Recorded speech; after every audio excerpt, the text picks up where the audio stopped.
Ako po si Joy Diwata. Kalingap po. Kalingap Angel. Dito po tayo sa bundok. Lumaki po ako sa bundok. Sanay na po ako sa bundok. Nakita niyo po, napakaganda. Napaka-refreshing. At na-enjoy niyo po yung view. 19 years old na po ako. Magka-college na. Magtitake po ako ng Bachelor of Science in Nursing. At hopefully, makaya ko po at makapagtapos. At maraming salamat po sa Kalingap, sa inyo po Kalabay. Sa ngayon po, wala pa po sa isip ko yung pagkakaroon ng boyfriend at in relationship. Kasi unahin ko po muna yung pangarap ko at hindi ko po sasayangin yung opportunity na binibigay po ng Kalingap para sa akin at para sa pamilya ko po. Maraming salamat po sa Kalingap para sa inyo po at para sa pamilya ko. Kaya makakapagtapos po. At ibabalik ko po lahat ng tulong na naibigay niya sa amin. Ay, Nay. Bakit po kayo umiyak dyan sa tabi? Kayo po nakatira dito? Bakit po kayo naiyak, Nay? Hindi ko po akalain na mamalikan niyo ako. Kala ko po kung sinong babae na nandyan na umiiyak. Sa inyo kayo po pala nakatira dito?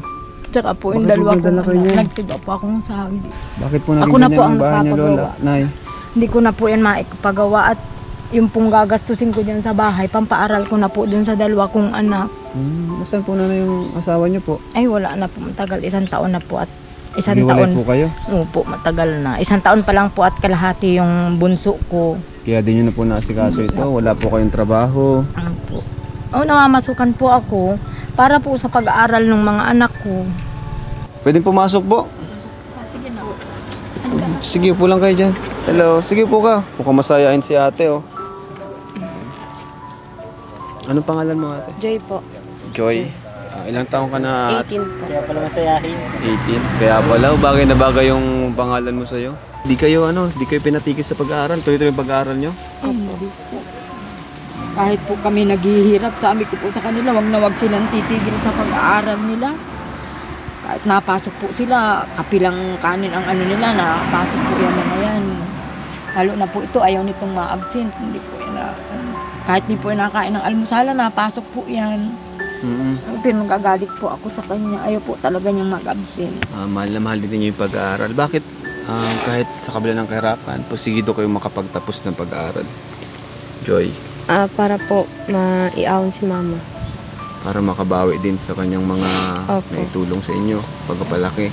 Di ba kayo natatakot po dito? Pag nagbabagyo, di kayo nababasa ng ulan? Ay kaya nga po nung sabi baga po may bagyo daw po. Kaya hindi man po natutulog itong dalawa, doon kami natutulog kala ate niya. At di man po kami makapagluto. At gawa nga po ng... Pero yung tulugan po namin, di man po kami nababasa kasi may ganito na rin po, may plastic na rin po. Kaya di po nababasa lahat ng gamit na andun po, mga damit namin. Ba't ikaw, Joy, napakamasahin mo kahit parang wala kang problema? Hindi pa. Oo nga eh. Ano na lang ginagawa mo, iniisip mo? Bakit kahit ganito, kalagayan nyo ay parang di sa'yo halata, parang masayahin ka pa rin? Ano po, kasi nananalig naman po ako sa ama. Ganun. Nagsisikap po akong mag-aral sa daet. Nag-aaral ka sa daet? Sa daet po ako nag-aral. Nauwi lang po ako dito. Saan ka doon nag-aaral? Sa Hope po. Senior high. Sa may 101 to may 101. Opo. Senior high. Anong pangarap mo, Joy, na makamit balang araw? Ano po, sabi ko po kayo mag-nursing ako. Okay lang yan, kasi halos lahat naman tutulungan namin. Talagang di mapigilan yung maluha. Kaya huwag kayong mahiya. Si rin, ikaw, anong gusto mo sabihin, Bakit po kayo na, Lai? May luha siya. Siguro masaya si Leia. Po't inuwian nga po ng kapatid na po yung kapatid niya. Hindi nga po niya alam na mauwi si ate niya. Sa tingin mo, Joy, bakit naluluha si Leia? Ikaw na nga magsalita para sa kanya. Oh, masaya po ata. Masaya na may nakabisit, may ano. Bira lang po kasi ako makauwi. Bira po siya kasi makauwi at inaano naman po niya. Sabi ko, naku, para uwi yung pamasahe niya baga po pagbabalik. Sabi ko, nak, magkano pamasahe mo? 250. Eh di magiging allowance mo na sa eskwelahan mo. Hindi nga po ako sa kanya nakakabigay. So, sarili niya na po. Sariling sikap pa rin pala, Tapos Joy. po, pag may sobra siyang kwarta, yun, binibilhan niya ng gamit kung anong kailangan ng kapatid niya sa eskwelahan. Siya po ang nabili. Yung bag po nito, sapato, siya na po ang nabili pag may sobra siyang kwarta sa kanya. So, ayan po. Ito po yung bahay nila, mga kalinga po. Kubong nila, plastic na lang. Pasok kami, ha. Leia, Joy. Uy, grabe na eh. Opo, di ko na po kaya. Ito po, kaya sininop ko po. Kasi balak po namin magpagawa kami ng kahit magsubi ako dito, kahit dito. Grabe, bro. Tapos ito po, nag-iba yung kusin. Bro, pawag daw. Ayun, mga kalinga po. Sako-sako yung sahig nila. Simula tingnan na niyo po po, ganyan yung mga ano kalinga. namin. Hmm? Simula po, ganito na yung latag namin. Pero Hindi nyo okay lang po yung naranasan mga magkaroon ng anak. semento? Masaya naman po kami kasi ang ano po namin mag-ina, basta't makapasok sila. Hindi naman po kami. Ay, grabe. Delikado. Yan po yung ano namin, yung lababo namin na paglagas po ng nyug dyan na naglagan, kaya po nagiba yan. Grabe, bro. Oo naman sila talaga, ano?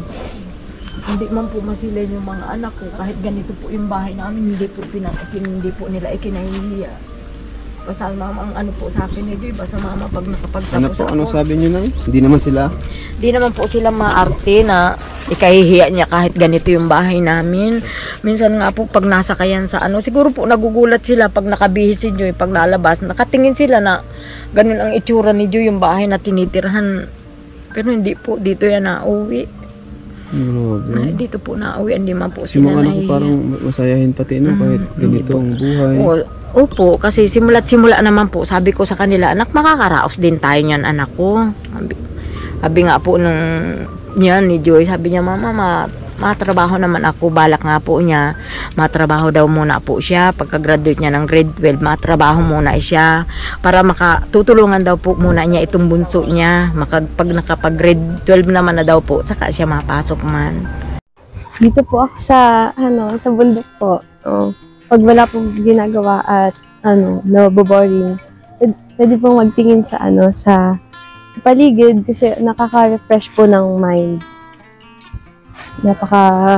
Napakaganda po ng view para sa ating mga, ma-refresh yung mind natin kahit na marami tayong problema. Dito lang tayo sa bundok, titingin lang tayo sa paligid at masaya sa feeling, refreshing, at ito po yung nakasanayan. Hello po, kumusta po kayo?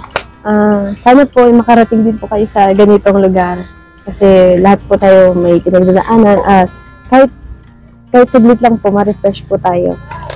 Hi sa lahat ng angels, kamusta kayo?